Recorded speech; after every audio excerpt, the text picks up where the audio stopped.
Welcome to Woah Drama Stories. We indulge of speaking of day-to-day troubles of human beings. Let's not wait any longer and start with the video.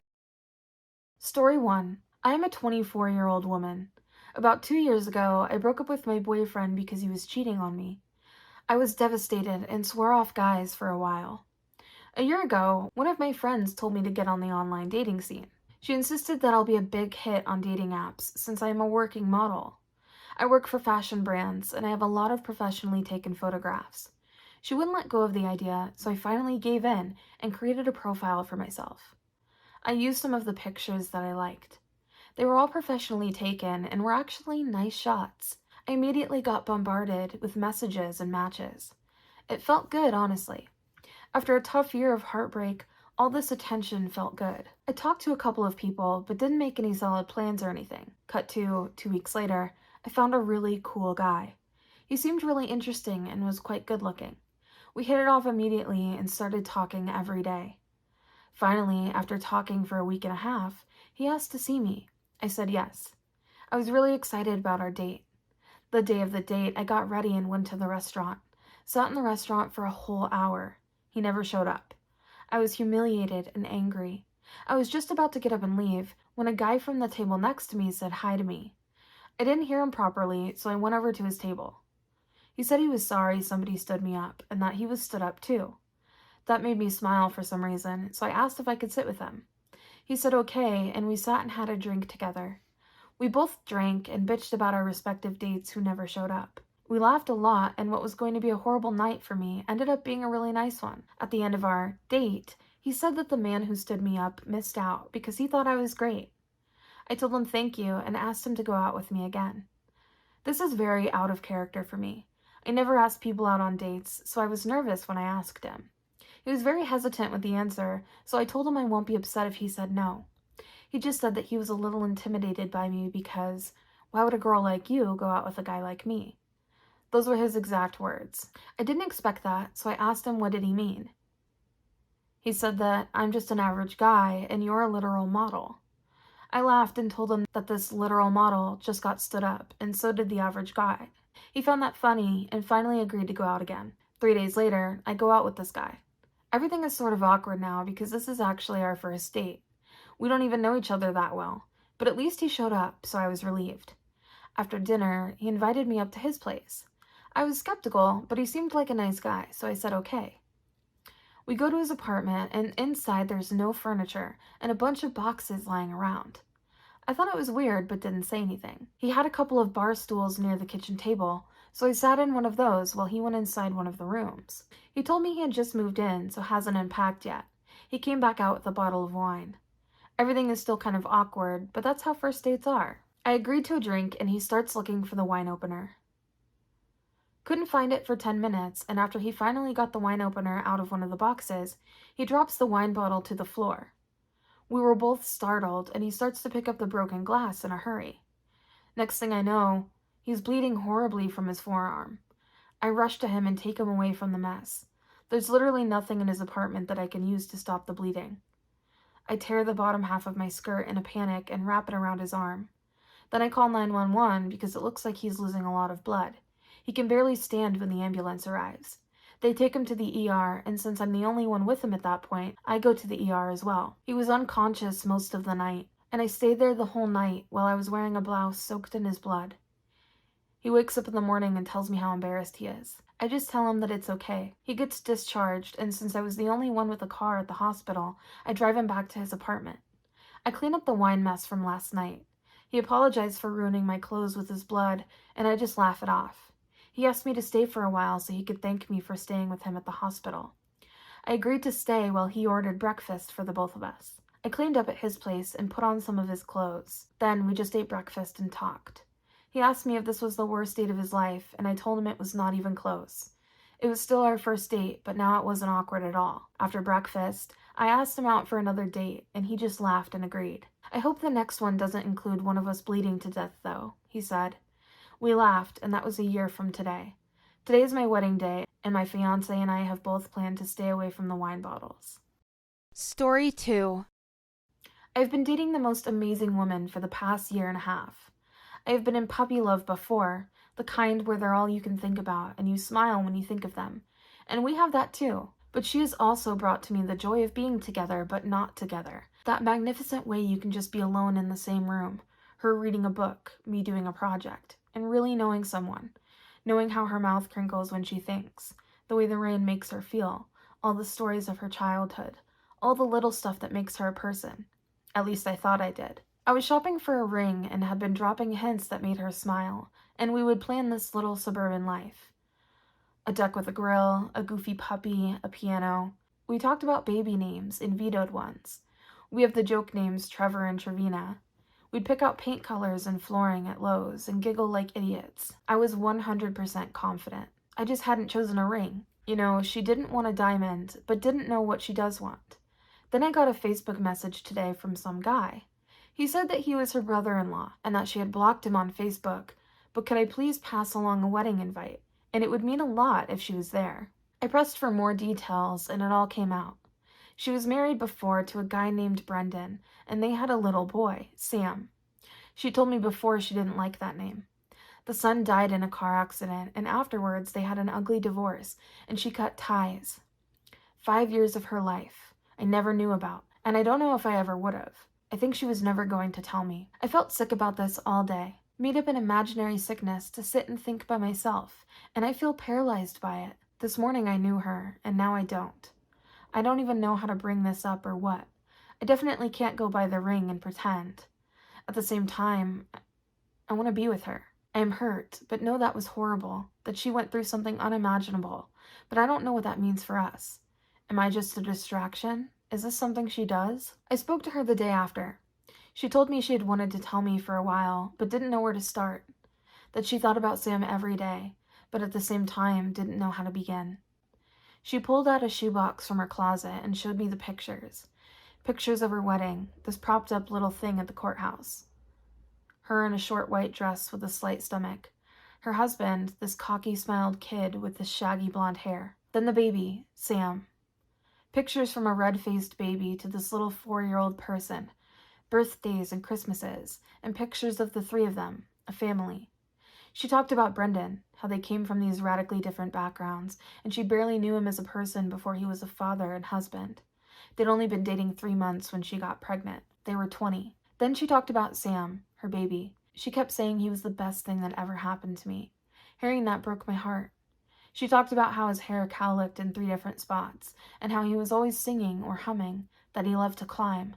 She told me his favorite movie and book. She made him a person to me. Then she told me how they lost him. Some kid ran a red light, and then he was gone. She barely remembers the funeral because she was so heavily medicated. But the worst part was after, going home and him not being there, how she'd walk past his room and expect to hear him playing, waking up and forgetting for a minute he was gone. She had spent the time doing overload on classes and working, keeping busy because it made things easier. She didn't see her old friends because they drifted away. They never knew what to say, and they mostly had kids of their own. She was surviving, but seeing Sam's brother, who looked so much like Sam, hurt so much that she decided she had to get away and stop wallowing. She took the pictures down, donated clothes and toys, deleted her Facebook, and stopped seeing the old friends who weren't really friends anymore. She said she chose to keep breathing because that was what it had come down to. Then she met me, and she said I made her want a fresh start, a better marriage, and more children because she loved me. We talked for hours. She cried, and I cried for her. I still love her maybe more now because I feel like she opened up to me so much. It's hard to imagine her married, with a son, toys on the floor, and pictures on the fridge. It's hard because in a lot of ways, it's the life I've been imagining with her. I still plan on marrying this woman. She's the love of my life. Update. I'm finally married to the woman of my dreams, and we have a beautiful 3-year-old girl. We don't refrain ourselves from talking about my wife's past anymore. We talk about Sam and have his pictures in our house. We tell our daughter about her big brother who's in heaven now. My wife seems really happy with this life that she has built with me and our daughter. Memories of Sam still makes her sad, but she's started to look at it from a different perspective. She loves our little daughter more than anything, and it makes her really happy that she knows about her big brother, Sam. I couldn't have asked for a better life and a better wife. Story 3. I'm a 27-year-old guy, and something happened with a friend of mine actually when we were both 19 years old. She had just broken up with her long-term boyfriend and was looking to move on. She had a small rebound fling with a guy who was 19 too at the time. After a little while, though, she found out that she was pregnant with this guy's child. She sent text messages to her friends, including me, before she went over to this guy's house to talk about their situation, which he was already aware of. She was never seen or heard from again. Her car turned up in a random strip mall in a busy area. Fingers are obviously pointing at that particular guy. Police were on his house like stink on shit. They found a hacked up, blood-soaked mattress. Guy says she was menstruating. They find 2 blood-spattered swords, as well as blood splatter on the walls and ceiling. They have him on tape buying cleansing supplies from a local Walgreens, and blood traces in the back of his SUV. He turns himself into authorities because he knows he's going to be apprehended. He pleaded not guilty and maintained innocence the entire time. Court of public opinion has already hanged him pre-trial. He is convicted of second-degree murder, given 80 years, 50 years minimum, in state prison. Guy has tried to appeal several times and has been categorically denied each time. He still maintains innocence. A body has also never shown up, and nobody has any idea why he won't give the location of the body up. I'm still convinced there was someone else involved. Maybe not another person, but something has always seemed incredibly off about the entire case. I know he's guilty, but why never give up the location of the body to put the family and body to rest? It just doesn't make any sense when he's already in prison. Story 4. I am a 23-year-old guy. I went out with a girl for a few months. I was 21, she was 24, and had a boy about 2 years old. She was basically normal, had a good job, and took care of the kid okay. She was kind of a dim bulb, though, not very bright.